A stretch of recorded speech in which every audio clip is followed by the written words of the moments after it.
Right.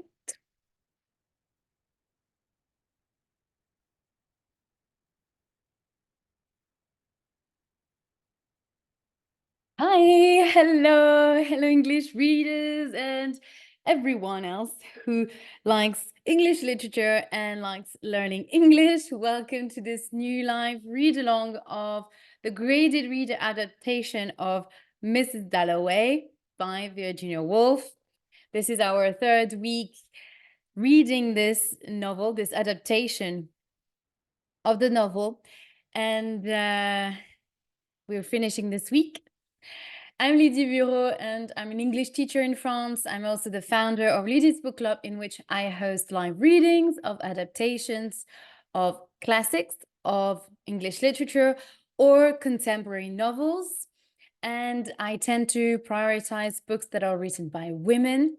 Also, once a week, I meet the members of the book club via Zoom to discuss the chapters read over the week or the sections of the book read over the week.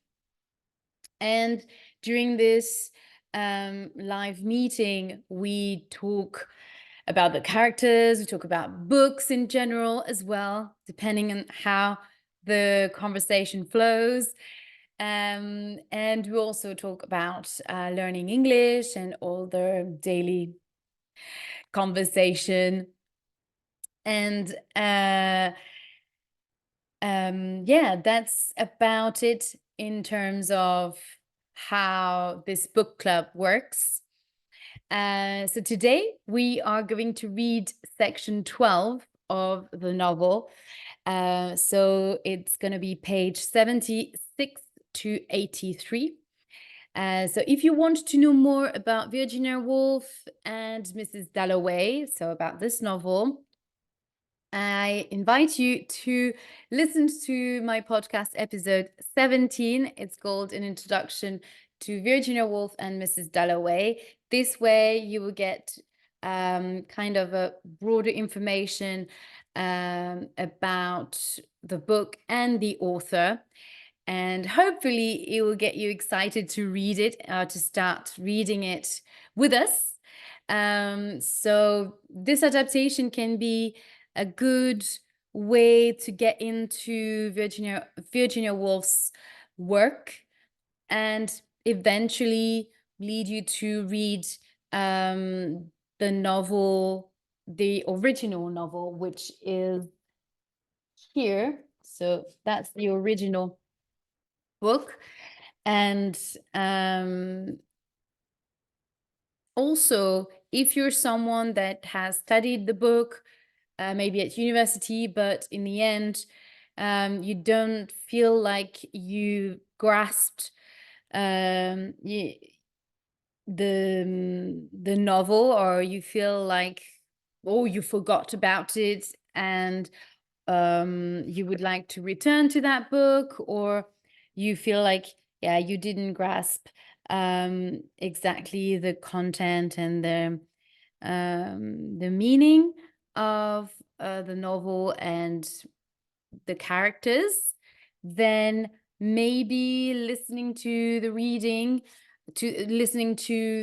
the adaptation of the novel can help you understand better the novel and maybe return to read the original book. It really helped me in a way to understand better the fact of rereading. I read the original book.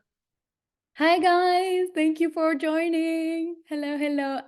Just to mention, I record live this video on Instagram. So if you want to be if you want to engage with the reading live, then follow me on Instagram and join our live sessions before then it gets replayed before it gets available on YouTube, I meant. So Yeah, I was just saying that I read the original book a couple years ago, and I don't think I grasped all the concept and everything. So, and all, yeah, the idea behind this novel, and the fact of rereading it now with you guys here as well, it helps. It helped me to better understand the author, and also the book. I feel like I have a better understanding of the novel now than I had before when I read the book. So, yeah, that's just a thought. Maybe you might relate to it. Anyway, so now let's get started with the reading. First of all, I'm going to do a quick recap of section 11, the one that we read yesterday, before I get on to the reading of section 12. So yesterday, it was very much about Miss Gilman and Elizabeth. That was quite new to in the novel, to learn more about Elizabeth's thoughts on Miss Gilman and on her mother as well, but mainly about Miss Gilman. So it was quite nice to learn more about Elizabeth, who is Clarissa's daughter. And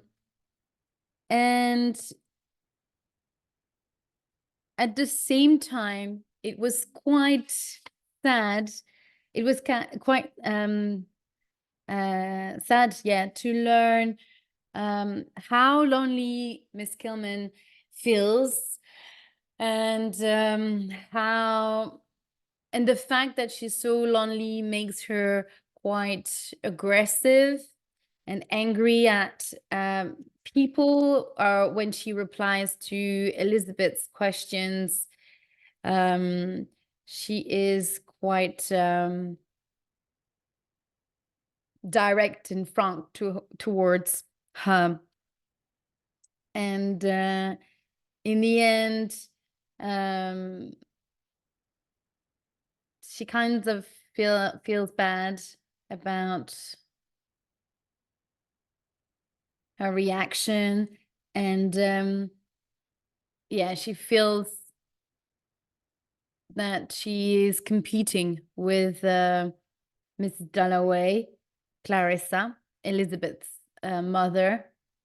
So yeah, it's not a very pleasant relationship, but they have. I mean, Miss Gilman and Clarissa, they don't really bond, and that's quite that's quite a shame. Yeah, so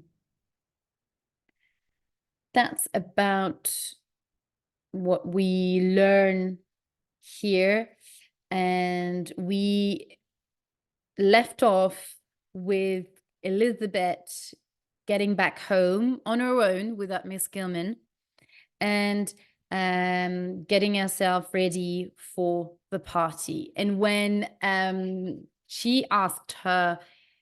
when Elizabeth asked Miss Gilman if she was coming to the party, Miss Gilman was quite rude when she answered to her, and she said, "Oh, me, I never go to parties. What people would ask me?" She's kind of not looking for, but she's pitying herself in search maybe of finding some comfort from Elizabeth, that she doesn't get it really. from her.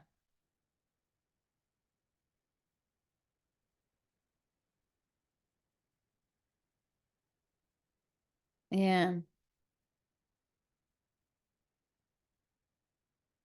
Yeah, it's quite, she's a very interesting character because she's um very proud. She's a very proud woman about all the achievement that she did, and she's educated.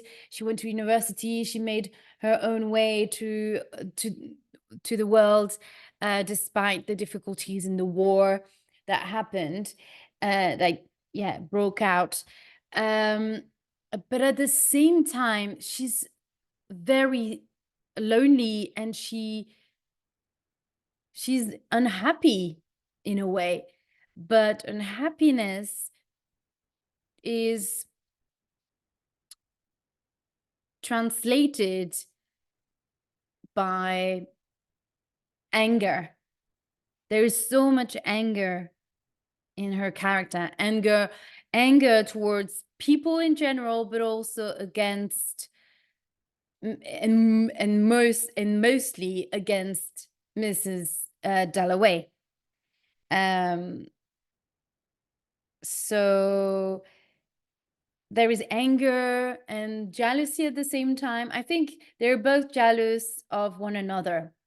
You see, I don't know what you feel about this, Kitty, but I feel like this two characters, and I don't know what you feel about this as well. If you have an opinion on these two characters, I'd love to hear, if in the comments, to read in the comments as well, if you feel the same.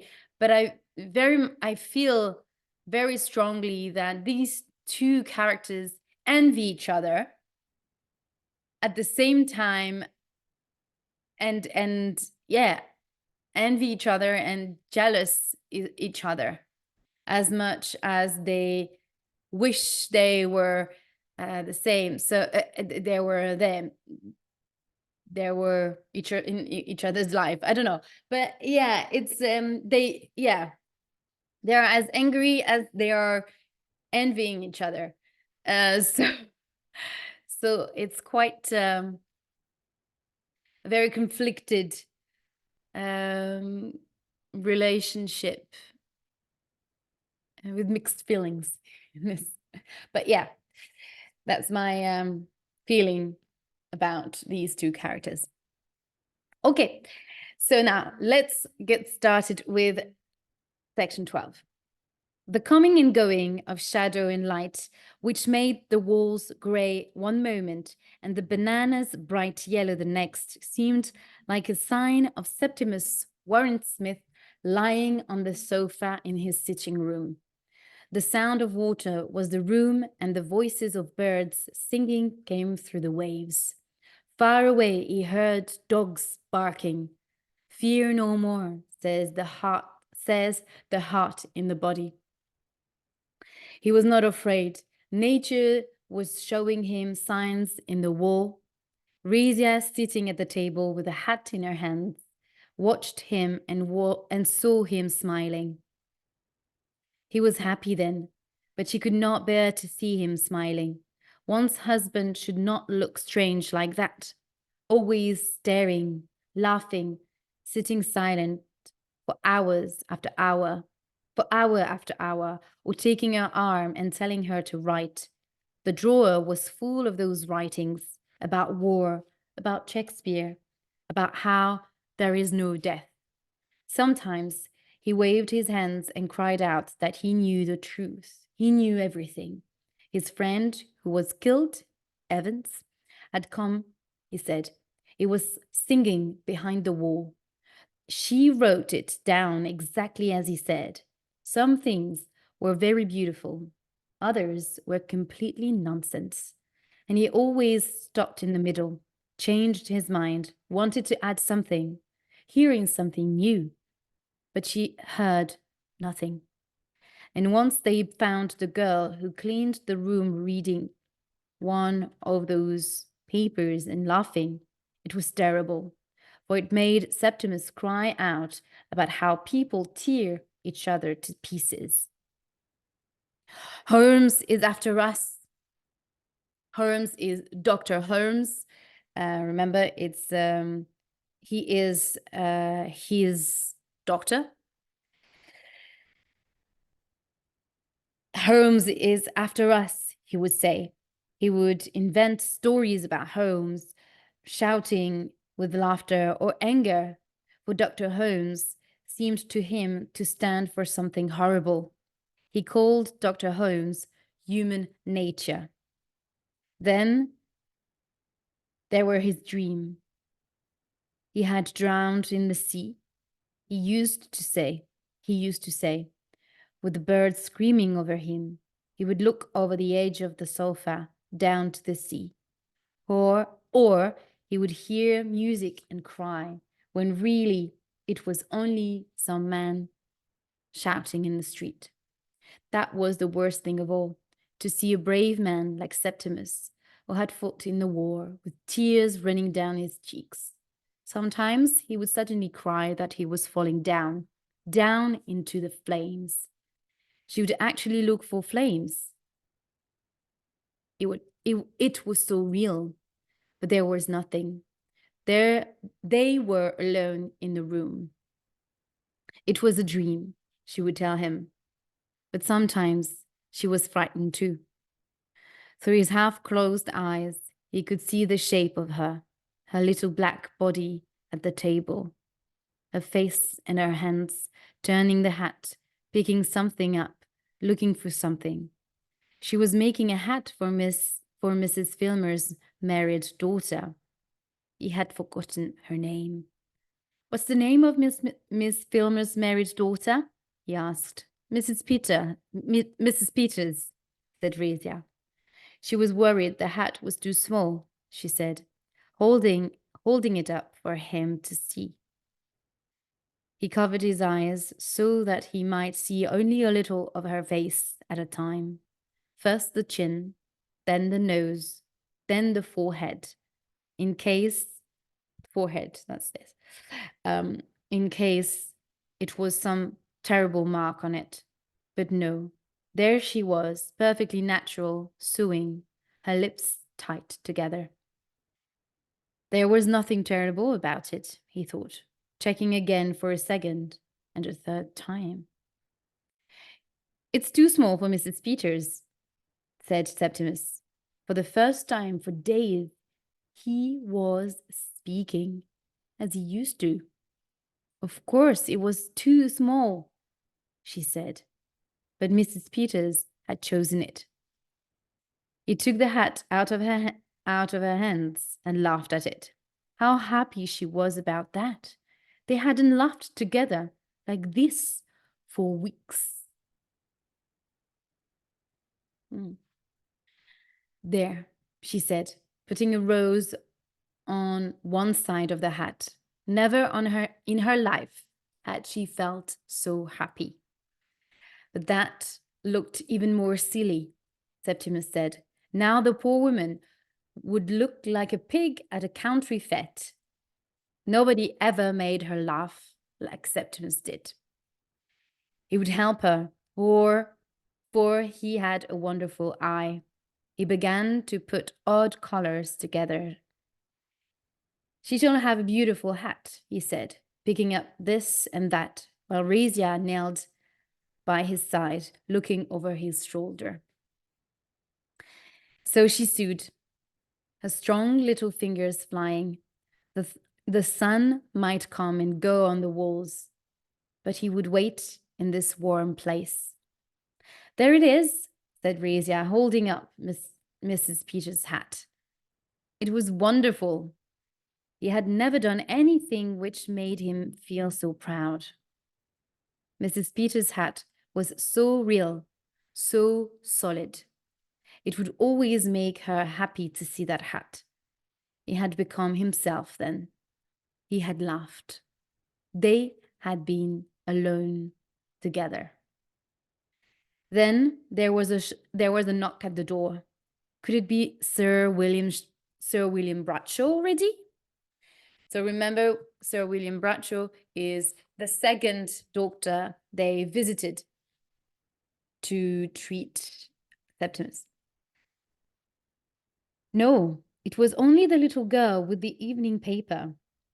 Rizia got down on her knees beside Mrs. Firman's grandchild, as she did every evening, with a bag of toffees, laughing and kissing her. Toffees are, I remember toffee is the brand that was written in the air by the plane. And toffees are like those, they're not caramel, but they're fudge sweets. I like sweets. Yeah. And they danced round the room, laughing. Septimus was very tired. He was very happy. He would sleep. He shut his eyes, but as soon as he saw nothing, the sounds of the game became stranger, like the cries of people searching and not finding. They had lost him. He jumped up in terror. There was nobody there. Rizia had taken the little girl home to her mother. He was alone. That was his punishment, to be alone forever. Where were the voices of the dead? Where he had once seen mountains, faces, beauty? There was a wall. Evans, he cried. There was no answer. So as soon as Rizia left, it's funny that his thoughts, his voices in his head came back. The fact that he found himself alone with himself, then all his torment came back to him.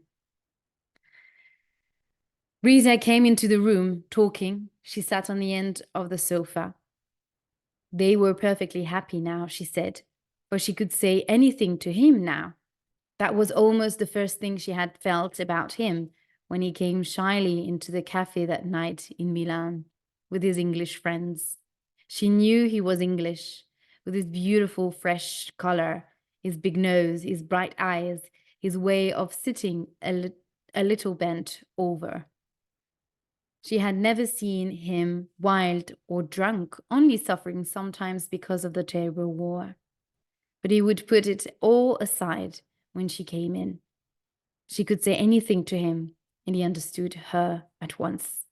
He was older than she was, and so clever and serious. He could help her, and she could help him. But now, this hat, and then Sir William Bradshaw, between 5 and 6. It was getting late. He watched her as she sat there. He could feel her mind like a bird flying from branch to branch, but he remembered Bradshaw saying, "The people we care for most are not good for us when we are ill." Bradshaw had said they must be separated. What right has Bradshaw to say must to me? He demanded. It is because you talked of killing yourself, said Rizia. Thankfully, she could say anything to Septimus now. So he was in their power. Holmes and Bradshaw were after him. She should get out his papers, the things he had written, the things she had written for him. She emptied them onto the sofa. Drawings with circles, stars, faces, waves, and his writings. How the dead sing behind bushes, his conversations with Shakespeare, Evans' messages from the dead, the meaning of the world. Burn him, burn them, he cried.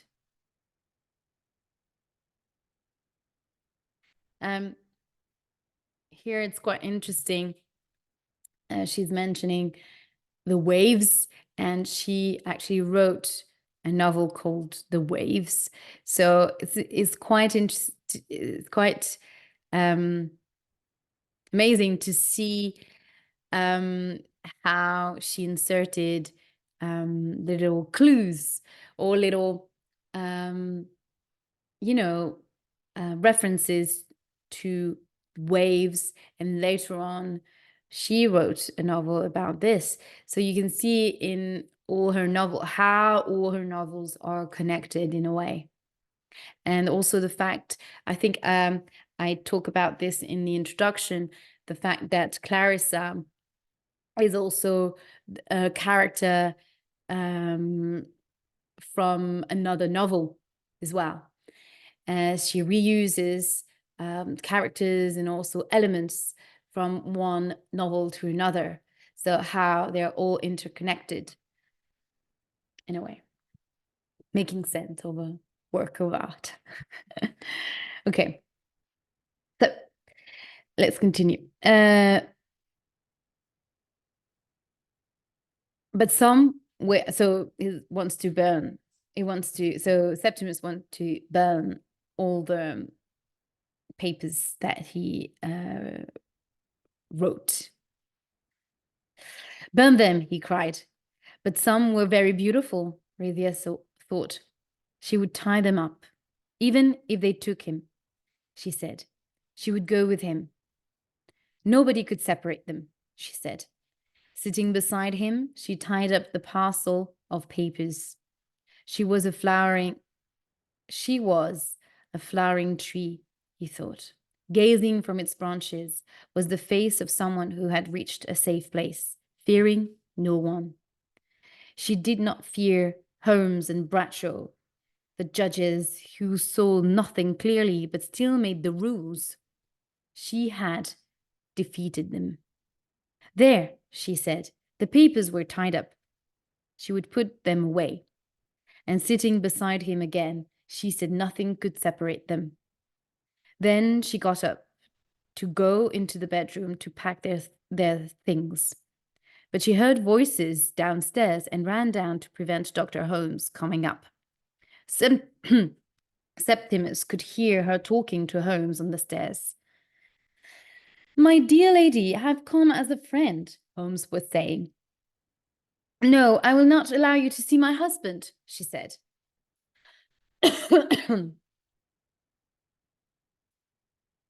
He could see her like a little bird with her wings spread, standing in his way. But Holmes did not give up. My dear lady, allow me, Holmes said, putting her aside. Holmes was a powerful man. So here, even in their own home, Holmes feels entitled to come in, even though he's not welcome. So you see here how power really has no boundaries. Holmes was coming upstairs. Holmes would throw open the door. Holmes would get him. But no, Holmes will not get him, nor Bradshaw. Getting up from the sofa, walking uncertainly, he considered Mrs. Firma's nice, clean bread knife. Ah, but one mustn't spoil that. The gas fire? But it was too late now. Holmes was coming. There remained only the window. The awkward and rather theatrical business of opening the window and throwing himself out. It was Holmes and Bradshaw's idea of tragedy, not his or Rasia's, for she understood him. Holmes and Bradshaw liked that sort of thing. He sat on the edge of the window, but he would wait till the very last moment. He did not want to die. Life was good. The sun was hot. But human beings, what did they want?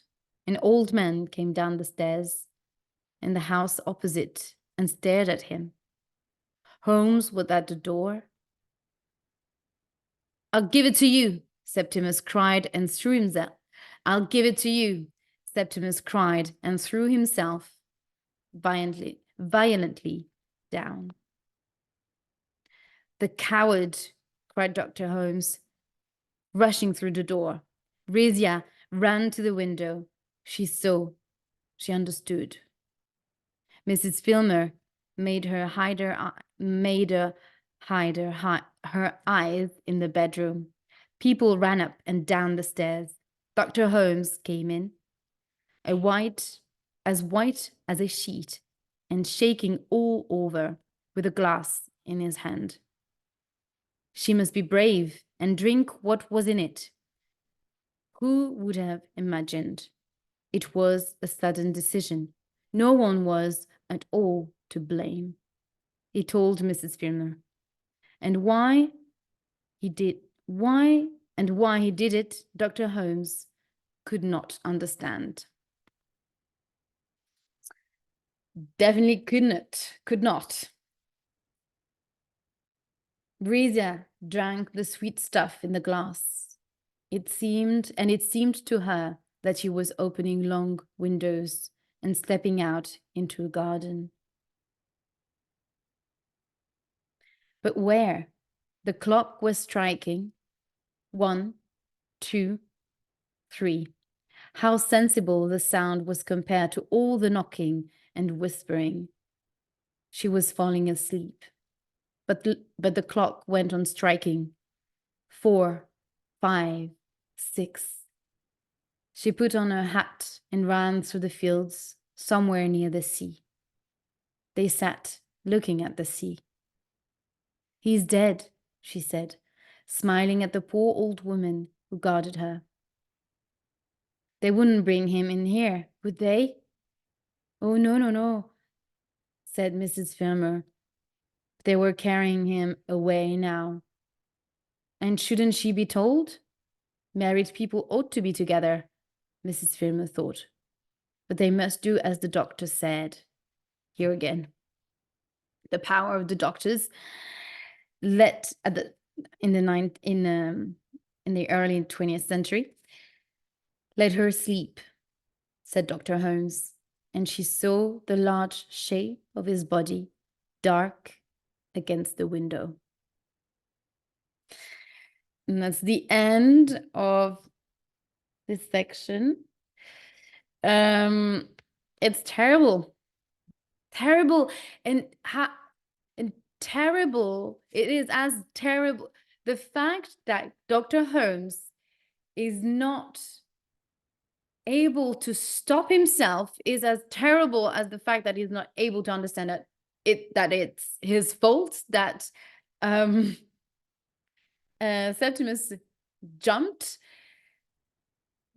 and it is so terrible as well to witness the distress of Septimus.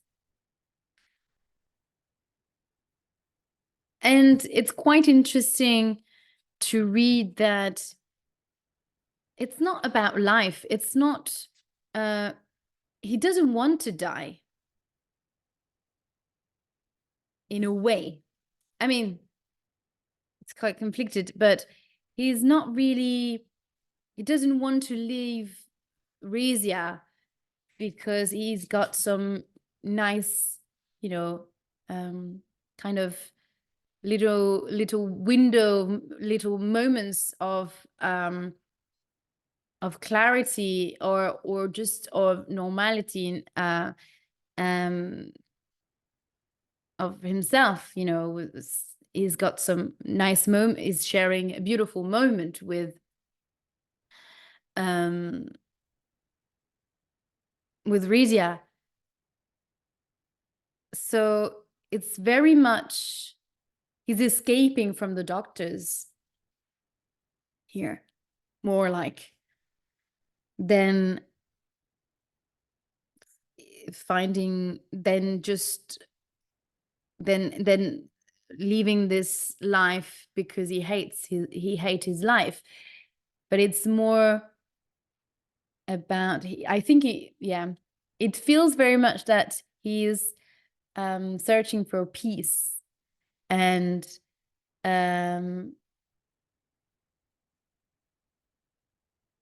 quiet and being and escaping from the doctors and their very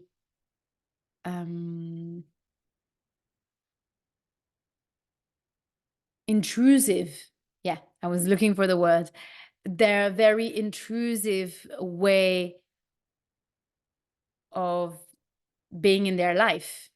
They are very intrusive in a way that Dr. Holmes just enters in the house without being invited, like even though he was planned to be coming over, she doesn't want him to go upstairs, and he still goes up, and he's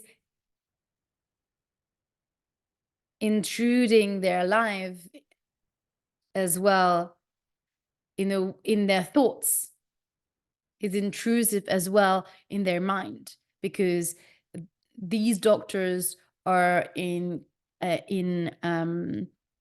Reese's head, but also in Septimus' head because of what they say about his condition. So they're very much present in their life. So I think it's much more about that they want to escape, that Septimus wants to escape from, than life itself. Really terrible. Kitty is saying really terrible and insensitive of Dr. Holmes. Yeah, very much. Yeah. Doesn't care. So how can you be a doctor if you don't care? Because that's your job, to care about people. So if even the basis of your job you're not able to provide, then what kind of doctor are you? What kind of professional are you? Is this the behavior of a true doctor? But we have to remind ourselves that it was in the early 20th century, and men with power could not stop themselves, and yeah, and felt entitled to do as they pleased,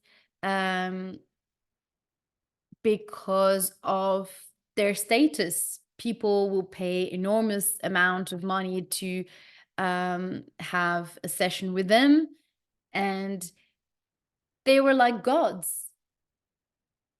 So they act as such, and they're not able to see that they are the cause, or at least Dr. Holmes is the cause of Septimus' suicide.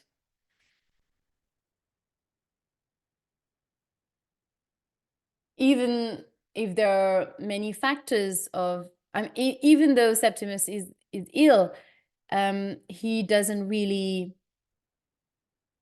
cure him, or doesn't find a way to soothe him, to soothe his mental illness, and is not really helping him at all. So yeah.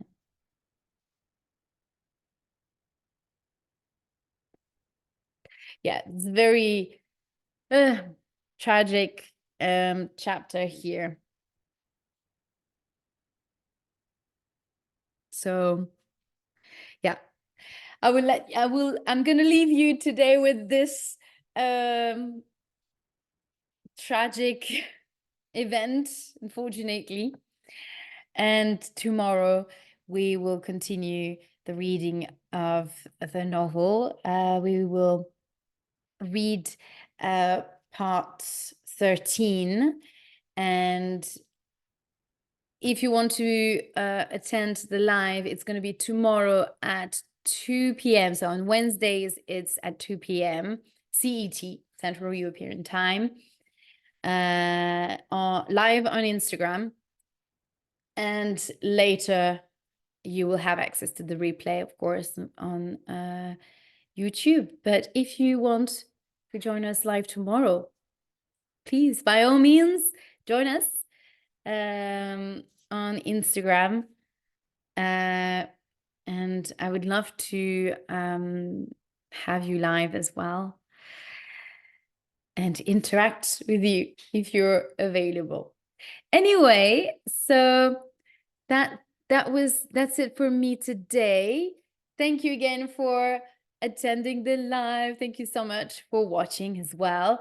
I hope you enjoyed it, and make sure to subscribe to the book club as well if you want to be part of the community and improve your English and practice your English through discussions and reading. So I wish you a beautiful end of the day, and I will see you tomorrow for the reading of section 13. Bye. Bye-bye.